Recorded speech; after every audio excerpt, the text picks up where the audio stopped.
So I got out into practice, and I started seeing patients, for example, a little girl who was born with about 2/3 of her brain missing. It was just replaced by water.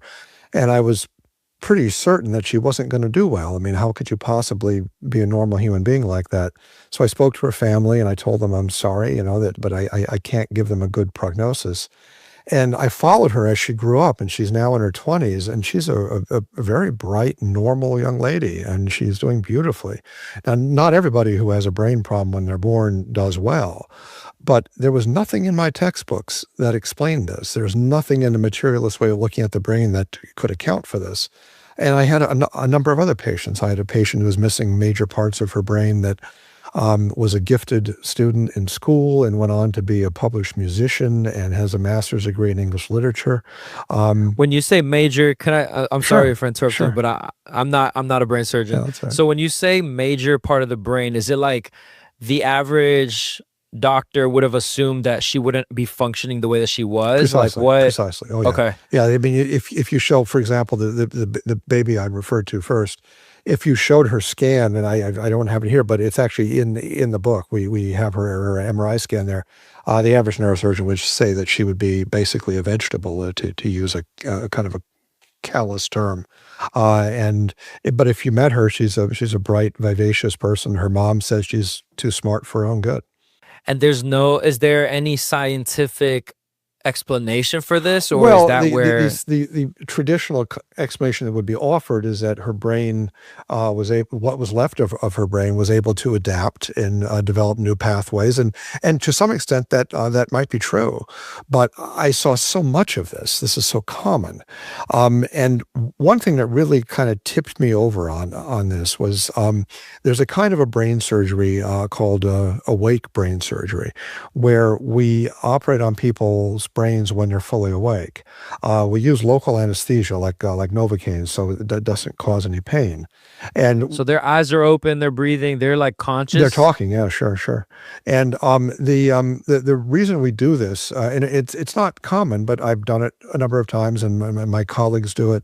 And Dr. Penfield, the neurosurgeon I mentioned earlier, did 1,100 patients with this. The reason for it is that some people have problems in their brain where you have to remove a section of the brain because it has a tumor in it, or because the section is causing seizures. And there are vital areas of the brain that are right next to it, and you have to know what's vital and what's not. And so you can map the brain by stimulating the surface of the brain, find out, for example, this particular patient, she had a tumor in her left temporal or left frontal lobe, and her speech area was like very close to where the tumor was. So when I was taking out the area of her brain that had the tumor to try to cure the tumor, I had to make sure I didn't interfere with her speech because it could have left her unable to speak. So as I was operating, I was stimulating and testing her brain just to make sure that I wasn't damaging her speech. So I'm operating and we're talking, and the operation lasted several hours, and I'm having this conversation with her as I'm removing major parts of the left frontal lobe of her brain, and she was perfectly okay. It didn't affect her at all, and she made excellent recovery. And I was thinking, well, that's not in any textbook. I mean, goodness gracious, that's not anywhere. So, other neurosurgeons have had the same experience. In fact, we refer to the brain as having two different kinds of areas. One kind of area is called eloquent brain. An eloquent brain is a part of the brain that you absolutely need. If you don't have it, you've got terrible problems. Non-eloquent brain is brain that you don't really need, and you can remove, and a person can be perfectly normal. And not the idea that there are parts of your brain that you can take out or have missing and be okay is not really in the textbooks. So it just got me to questioning all of this. And I started looking at the scientific research. I looked at philosophy of mind. I looked at religious philosophy. And it became clear to me that the conventional Christian way of understanding the human soul, which is called Thomistic dualism, after St. Thomas Aquinas, who was a Christian theologian, philosopher in the 13th century, that his way of understanding the soul and the mind actually fit the science better than the modern textbooks do. So How so? Um, How did what Aquinas said was that there were certain powers of the mind that did not come from the brain itself. He said that the capacity for human reason, for example, is a spiritual power. It's not a power that comes from the brain.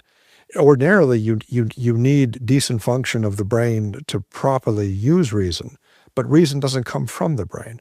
And so the idea that we're kind of a mixture of a body, which we clearly are, we have a lot of very physical aspects of ourselves, but that our souls are spiritual and we're created in God's image, and the spiritual part of us is a very important part of us. And the main thing the spiritual part does is two things. It gives us the capacity for reason, the capacity to form concepts, the capacity to understand things on a deep level, the capacity to worship God. Also, it gives us free will. It gives us the ability to make moral choices based on judgment of moral right and wrong. And that doesn't come from the brain. That's a separate thing. That's what St. Thomas Aquinas said. And that's what I've seen in the way the brain works and the way the mind works. Some of the research that's been done on this was done by Dr. Penfield, and he did 1,100 operations where he tried to stimulate from the brain the capacity for reason. And he found that he couldn't do it. No matter where he stimulated the brain, he couldn't make a person do any reasoning. He couldn't make a person do mathematics or do logic or worship God or anything like that. He could make people move their limbs. He can make people have sensations. He can make people have memories, and he can make people have emotions, but he could never make the intellect, reason, and free will. So he concluded, after hundreds of thousands of individual stimulations of people's brains, that the intellect didn't come from the brain, which is a perfectly reasonable inference. That's good science. And when we made this argument in the research paper that we submitted to the philosophy journal, we got incredible pushback where they said, well, he didn't use the right experimental setup, and blah, blah, blah. Well, I mean, you can make that argument, except he did it hundreds of thousands of times, and he never got a single response from the brain that was reasoning. And he's one of the greatest neuroscientists of all time. We ought to take him seriously. This is not something that you just brush off. So basically, what we face with the materialists who deny the reality of the human spiritual soul is that they try to use bluster. They try to bring up pseudo-scientific kinds of ideas. And when that doesn't work, they simply deny it. They just say, well, that's nonsense. But they don't really have very good arguments.